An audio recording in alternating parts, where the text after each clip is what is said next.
In today's video, I'm going to teach you how to make a progress bar in Notion. If you want a simple visual way to track progress inside a Notion database, this is a great feature to use.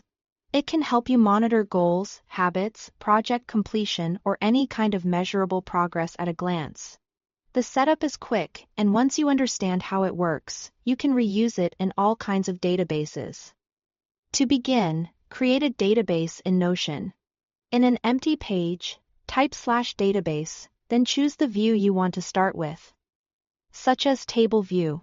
A table is usually the easiest option for this because it gives you a clear layout with rows and columns, which makes the progress bar simple to configure and view.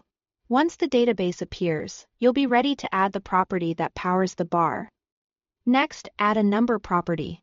Click the plus icon to create a new column. Select number and give it a clear name, such as current value. This is the column where you'll enter the numeric amount you want Notion to measure. For example, if you are tracking a goal from 0 to 100, this is where you would type your current progress amount. Choosing a meaningful property name is helpful, especially if your database contains multiple metrics. After that, turn this number column into a progress display. Hover over the column header you just created and click Edit Property. This opens the property settings, where you can control how the number is shown inside the database. Instead of displaying only a plain number, Notion allows you to turn it into a more visual format. Now change the display option. In the property settings, look for Show As and select Bar. If you prefer a different visual style, you can also choose Ring. The bar is usually better if you want something clean and easy to scan down a list, while the ring can be useful if you like a more compact circular indicator.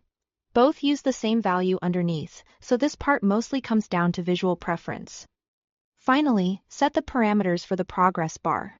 You can adjust the number format depending on how you want the data to appear.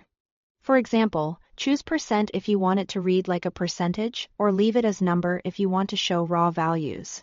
Then choose the divide by setting, which tells Notion what the total target is. You might divide by 100 or by a custom goal value depending on what you are tracking. This is what determines how full the progress bar appears. Once that's done, just enter your values and your Notion progress bar will update automatically.